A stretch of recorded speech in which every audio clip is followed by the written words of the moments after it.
एकनाथ शिंदे साहेबांनी संघटनात्मक बांधणी करण्यासाठी प्रत्येक मंत्र्यांनी, आमदारांनी, खासदारांनी तालुका निहाय बैठका घ्याव्या, संघटनेची बांधणी करावी यासाठी एक प्रोग्राम दिलेला आहे. त्यामध्ये या सर्वांचं नेतृत्व सन्माननीय खासदार श्रीकांत शिंदे करतायत आणि त्या दृष्टिकोनातून प्रत्येक जिल्ह्यात, तुम्ही हाच जिल्हा नाही तर प्रत्येक जिल्ह्यामध्ये, प्रत्येक तालुक्यामध्ये या बैठका आता घेण्याचं सत्र आमचं सुरू आहे. याच्या मागचं हेतू एवढाच की 2029ची निवडणूक असेल, लोकसभेची असेल, विधानसभेची असेल, त्याची पूर्वतयारी पण होते. दुसरं, आपले BLO ज्यांच्या निवडणुका आपण दरवेळेला निवडणुकीच्या वेळेत करत असतो, तर त्याला जर आजपासून त्या ट्रेनिंगमध्ये जर ठेवलं, त्या लाईनमध्ये जर ठेवलं तर व्यवस्थित संघटनेची बांधणी होते. हा त्याच्या मागचा हेतू आहे. या स्थानिक स्वराज्य संस्थेच्या निवडणुका या काही ठिकाणी ज्या आहेत त्याचा आणि याचा काही अर्थार्थी संबंध नाहीये. त्या निवडणुका आणि त्याच्या जागा जेव्हा वाटप होतील त्यावेळेला त्याच्यावर भाष्य करता येईल. बरं, त्याच जागा वाटपामध्ये भाजप आता त्या जागेवरती दावा करत आहे संभाजीनगरच्या जागेवर भाजप दावा करते. हे जरी खरं असलं तरी ही जागा शिवसेनेची होती, शिवसेनेची आहे आणि शिवसेनेची राहणार. या संदर्भामध्ये आम्ही एकनाथ शिंदे साहेबांशी सुद्धा बोललेलो आहे. ही जागा कोणत्याही परिस्थितीत सोडता येणार नाही आणि त्यासाठी वरिष्ठ पातळीवर निश्चित बैठक होऊन योग्य तो निर्णय होईल. नाही, पण भाजपचं असं म्हणणं आहे की महापालिका आणि जिल्हा परिषदेमध्ये आमचं संख्याबळ तुमच्यापेक्षा दुप्पट आहे, त्यामुळं आता मागचं गेलं, आता नव्यानं सांगा. त्यामुळं आम्ही आता याचा सगळं दुप्पट आहे, तिप्पट आहे, याचा जे आहेत ना, हे बेरीज वजाबाकी करणं हे भाजपचं काम आहे. परंतु याचा निर्णय वरिष्ठ नेते घेतील. साहेब, राहुल गांधी यांनी पंतप्रधान नरेंद्र मोदी यांच्यावर टीका केली. ते असं म्हणतात की मोदीजी तुमची मेलोडी ड्रील हा प्रत्येक भारतीयाचा आणि त्यांच्या वेदनांचा अपमान आहे.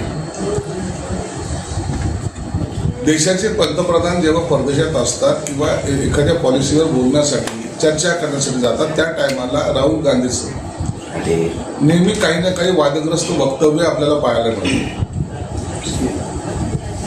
मनमोहन सिंग जेव्हा पंतप्रधान होते त्या टायमाला त्यांचा अपमान त्यांनी संसदेमध्ये केला होता.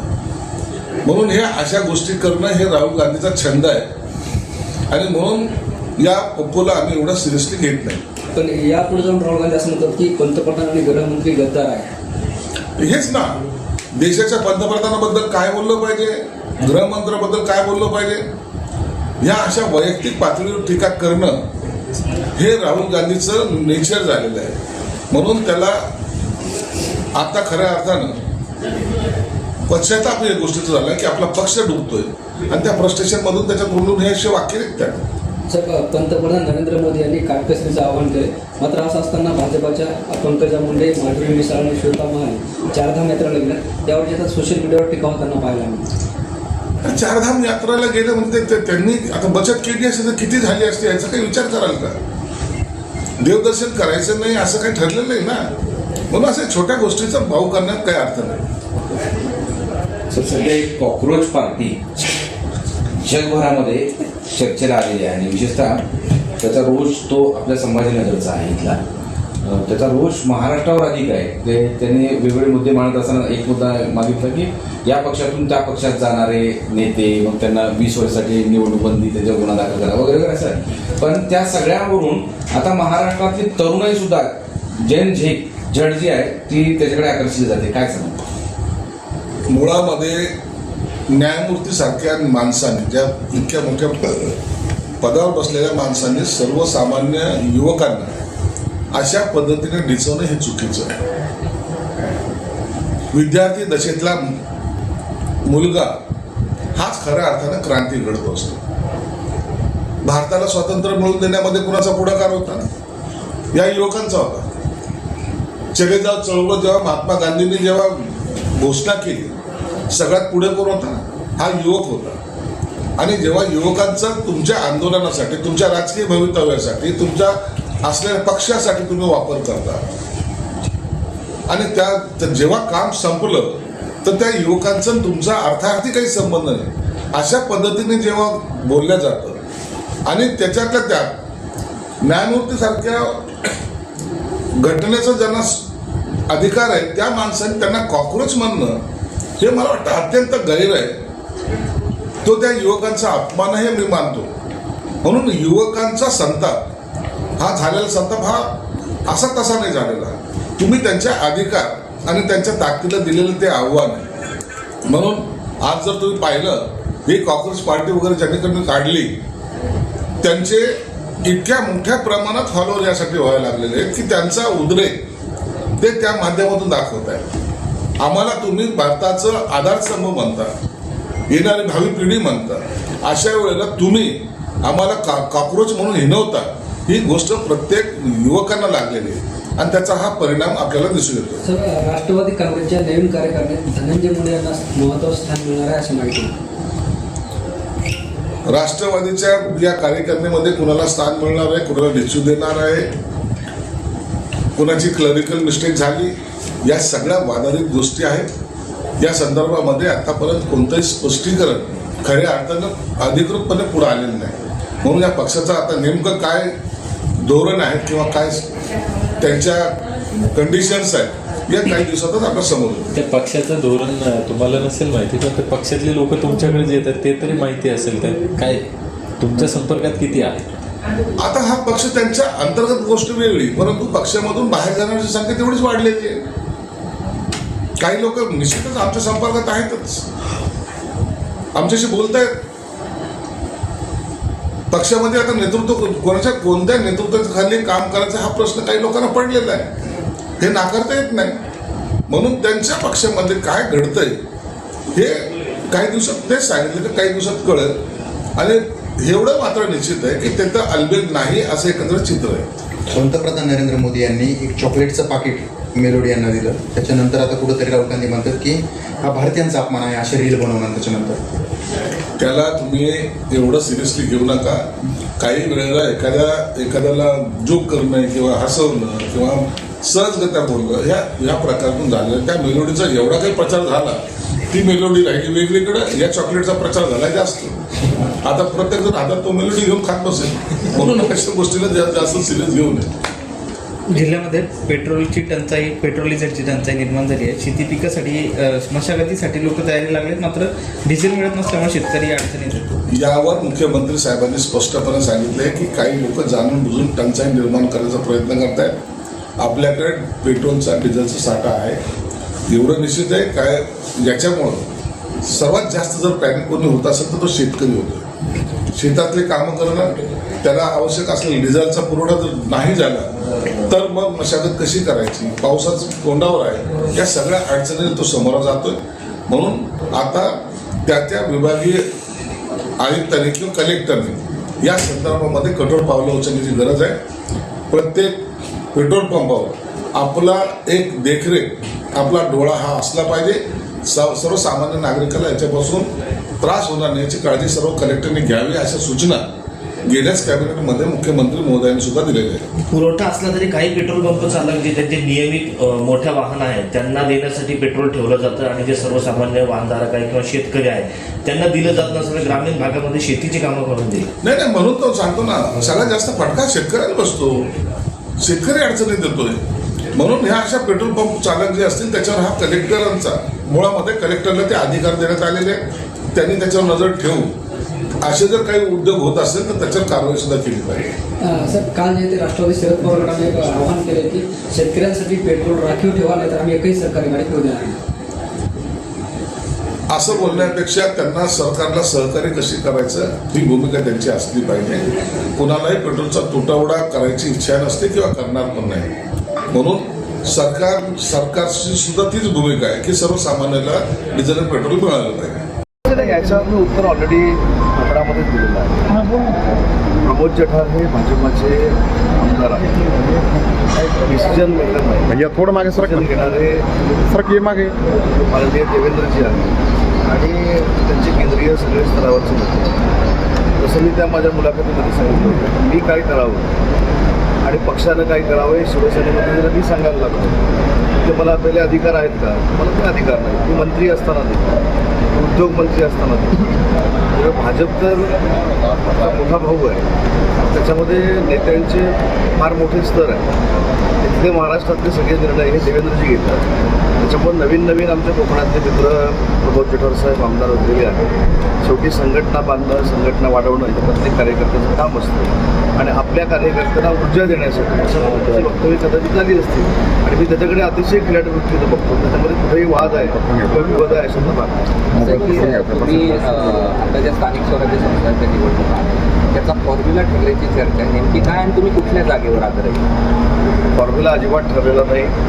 मला असं वाटतं की ह्या सगळ्या बरोबरच्या गोष्टी आहेत. शेवटी यांचे निर्णय 3 नेते घेणार आहेत. मित्र आमच्या वतीने एकनाथ शिंदे साहेब, BJPच्या वतीने देवेंद्रजी आणि राष्ट्रवादी काँग्रेस पार्टीच्या वतीनं सुनीत रावळे. त्याच्यामुळे आम्ही आमचा प्रस्ताव जो काय तो भारतीय जनता पार्टीकडे दिलेला आहे. समन्वय समितीच्या बैठकीमध्ये राष्ट्रवादी काँग्रेस पार्टीने देखील दिलेला असेल. तिन्ही नेते चर्चा करून येत्या 2 दिवसामध्ये कोण किती जागा लढणार आहेत हे फायनल होईल.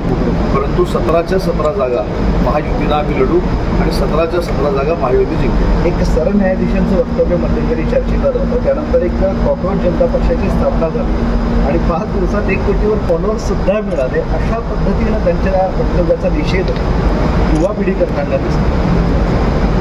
मी आजच ते सगळं आपल्याच चॅनलच्या माध्यमातून आणि मी हे देखील अतिशय गांभीर्यपूर्वक सांगतो की कोणी काय वक्तव्य केलं याच्यापेक्षा युवा वर्गामध्ये अशा पद्धतीची एखादी भूमिका घ्यायचा जर वेळ आली किंवा असा निर्णय घेण्याची कधी संधी मिळाली तर युवा पिढी एकत्र येते असं हे मला असं वाटतं की मोठं उदाहरण आहे. त्याच्यामुळं तो पक्ष पुढे जाऊन काय करेल, काय करणार आहे हे काही मला काहीच माहिती नाही.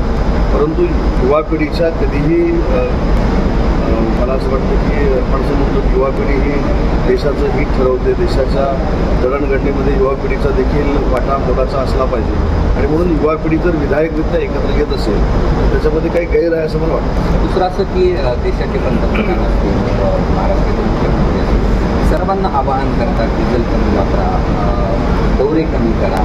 असं असताना आपले उपमुख्यमंत्री देखील दिल्लीला आता गेले, त्यावेळी साध्या विमानाने त्यांनी प्रवास केला. मात्र तुम्ही पक्षाच्या बैठकीसाठी स्पेशल विमान घेऊन या ठिकाणी संपादन. आणि साहेब थोडी परिस्थिती आपण विचारत होतो की मी ज्या मतदारसंघात निवडून तो मुंबईपासून किती दूर आहे. काल रात्री मी त्या मतदारसंघामध्ये आज मी मुंबईला होतो आणि मुंबईवरनं दुसरा मला पर्यायच नाही म्हणून मी आलो. पण मी मुंबईमध्ये आपल्याला कदाचित माहिती असेल नसेल मला माहीत नाही की देशातला एक पहिला असा एकमेव मंत्री आहे जो माझा कॉन्वॉय देखील ई व्हेकलचा आहे आणि तो मी MFR रिजनमध्ये वापरतो. आता देखील मी इथे ई व्हेकलमध्ये बसणार आहे. परंतु काही ज्या अत्यावश्यक बाबी असतात त्या टाळू शकत नाही म्हणून मी त्या विमानानं आलेलो आहे. त्याच्यामध्ये आता जाताना उद्या मी केलंच जाणार नाही, तुमच्या इथल्या रेग्युलर फ्लाईटनं जाणार आहे. पण आपण देखील माझी आपल्याला विनंती आहे की अशा पद्धतीचा एक प्रश्न निर्माण करत असताना समोरच्याची बाजू पण ऐकून घेणं गरजेचं आहे. तो बाबा कशासाठी आला आणि त्याला जर नियमच मोडायचे असते, माझ्यासारखा कार्यकर्ता MMR रिजनमध्ये स्वतः EV गाडीमध्ये बसला नसता आणि कॉन्वॉय देखील पक्षाची बैठक आहे, एकदम एमर्जन्सी पण नाही आहे, नियोजित असं तुम्हाला वाटतं. असं तुम्हाला वाटतं. असं की त्याला जोडून आणखी एक प्रश्न म्हणजे तुमची ही गाडी इमर्जन्सी काय आहे हे आता सगळंच जर आपण ठरवायला लागलो तर मला असं वाटतं की ते योग्य नाही. असे मी तुम्हाला किती उदाहरणं देऊ. आणखी नाही तुम्ही असं जरा तुम्ही असे प्रश्न विचारलेले नाहीत. किती उदाहरणं देऊ. माझं म्हणणं असं आहे की त्याची रिक्वायरमेंट काय होती. आपण आता 350 किलोमीटरवर जर राहत असाल आणि मला ही पक्षाची मिटिंग करायची असेल मी ते चालत येऊ शकतो किंवा रेल्वेनं पोहोचू शकतो किंवा गाडीनं पोहोचू शकतो. म्हणजे माझा कॉन्शियस क्लिअर आहे, माझं मन क्लिअर आहे. तुम्ही मला किती प्रश्न विचारले आणि अडचणीत आणण्याचा प्रयत्न केला तर मी माझ्या ध्येयाशी एकनिष्ठ आहे आणि मी तसं वागतो. तुम्ही आता बोलताना सांगितलं की तुमचं ताफा EV आहे. एक गाडी रत्नागिरीवरनं प्रवास करून आली आहे तुमच्या ताफ्याची, तुम्हाला मला असं वाटतं तुम्ही टार्गेट धरूनच जर प्रश्न नाही विचारला नाही टार्गेट नाही आहे खोटे आपण प्रश्न विधायक गोष्टी विचारू ना. खोटे प्रश्न असतील तर तुम्ही सांगा हे खोटे हो आले साहेब, गाडी आली तुमचं नाही आली आहे तुमचं सगळंच खरं असतं. नाही आली आहे तर नाही आली म्हणून चौथा सांगा. स्तंभ हा आमचा आधार तुमच्यामुळेच आम्ही लोकांना दिसायला लागलो. 100% आधार. एखादी गोष्ट राईचा पर्वत करण्यामध्ये काही अर्थ आहे असं मला वाटत नाही. माझं म्हणणं, मी अनेक वेळा छत्रपती संभाजीनगरला येतो, अनेक वेळा या ठिकाणी येतो. काही ज्या इमर्जन्सी आहे, आता पोलिसांची सुरक्षेची गाडी आली तर तुम्ही पोलिसांना तुमच्या माध्यमातून सांगा की उदय सामंतला बाबा सुरक्षा देऊ नका, म्हणजे विषय संपून झाला. असे पण सामान्य लोक जनता रस्त्यावर रात्र आपण दुसऱ्या विषयावर. गाडी आहे, डिझेल मिळत नाही आहे, ही पण वस्तू दुसऱ्या विषयावर एक छोटासा तुमची ईव्ही आहे मान्य आहे, तुमच्या ईव्हीच्या फॉलो 10 फ्युएल गाड्या आहेत आणि त्या सगळ्या सुरू आहेत. साहेब एक लक्षात घ्या, संभाजीनगरला गेल्या 8 दिवसामध्ये अनेक नेते होते. त्याचे पाहिजे व्हिडिओ क्लिप्स मी तुम्हाला देतो. आम्ही आपलं ऐकून घेतो, तुमचं सन्मान करतो, तुमचा आदर करतो. 10 पैकी आम्ही काही जणांच्या बातम्या पण केल्यात ते तुम्ही बघू पण शकता. आपण तर म्हणणं असं आहे, विधायक गोष्टीसाठी एखादी गोष्ट जर इमर्जन्सी म्हणून आम्ही केली असेल तर आपण देखील समजून घेतलं पाहिजे. तसं अनेक गोष्टी आम्ही आपल्या समजून घेतो आणि असं आम्ही कुठेही म्हटलेलं नाही की तुमच्यामुळंच आम्ही महाराष्ट्रात दिसतो, तुमच्यामुळंच आम्ही सगळं राजकारण करतो. त्याच्यामुळं मी मगाशीच सांगितलं की रात्री 12 वाजेपर्यंत मी रत्नागिरीमध्ये होतो. आणि दुसरी महत्त्वाची गोष्ट, मी कशानं आलो रत्नागिरीतनं, सोबत हे ऐकून घ्या. रत्नागिरीतनं मी कशानं आलो, विमानानं नाही आलो, लोकल प्रवास करत मी आलो, ट्रेनमधून आलो. सर्वसामान्य जनता जे ट्रेन नाही त्या ट्रेनने मी आलो, दादरला मी उतरतो. त्याच्यानंतर तुमच्याकडे 6 नंतर किंवा 7 नंतर इकडे यायला विमानच नाही, त्याच्यामुळे मला हे करावं लागतं. ही गोष्ट देखील आपण समजून घेतली. राष्ट्रवादीची काही लोक तुमच्या अजित पवारांच्या राष्ट्रवादीचे काही लोक तुमच्या पक्षाच्या संपर्कात आहे अशा पद्धतीची एक चर्चा सुरू आहे. आज आमच्या पालकमंत्र्यांनी पण त्याला एक सहमती दर्शवली. खरंच असं आहे? मला माहीत नाही, छत्रपती संभाजीनगरच्या पालकमंत्र्यांच्या संपर्कामध्ये जर ते असतील तर ते काही मला माहिती नाही. परंतु मुद्दा असा आहे की अजितदादांची राष्ट्रवादी काँग्रेस पार्टी ही आमच्याबरोबर मित्रपक्ष म्हणून काम करते. त्याच्यामुळं मला असं वाटतं की त्यांचा पक्ष फोडणं आणि त्यांच्यातले कार्यकर्ते किंवा आमदार आमच्याकडे घेणं हे काय आमचं ध्येय नाही. 2008 साली राष्ट्रपतींनी रेल्वे भरतीसंदर्भात आंदोलन केलं होतं. पुरा अभावी देतात त्याची नोटीस होती. 2008 साली राज ठाकरेंनी रेल्वे भरतीसंदर्भात आंदोलन केलं होतं. पुरा अभावी 8 वर्ष नोटीस होतं. शेवटी न्यायालयीन बाब आहे ना, जर पुरावे मिळाले नसेल तर ती निर्दोष मुक्तता झाली. नाही, एक तो अभिजित जो आहे ज्याने ती पार्टी स्थापन केली तो मूळचा महाराष्ट्रातला संभाजीनगरचा आहे. तो असं म्हणतोय की या सगळ्या माध्यमातून राजकारण बदलेल आणि हे सगळं राजकारण बदलून टाकेल ही कॉक्रोच पार्टी. तसं मी असं म्हणतो की त्यांनी त्यांच्या भूमिका मांडायला सुरुवात केली. तर त्यांची भूमिका त्यांनी मांडली, ते राजकारणात येणार असतील, त्यांचे आमदार निवडून येणार असतील, त्यांचे खासदार निवडून येणार असतील, त्यांचे जळकी मेंबर निवडून येणार असतील, त्यांचे पंचायत समितीचे सदस्य निवडून येणार असतील, तर तो एक लोकशाहीतला भाग आहे ना. त्यांनी कुठेतरी एखादी पार्टी सुरू केली किंवा त्यांचं संघटन युवा पिढीचं होतं आहे म्हणून मी त्यांच्याबद्दल नकारात्मक बोलणं हे काही योग्य नाही.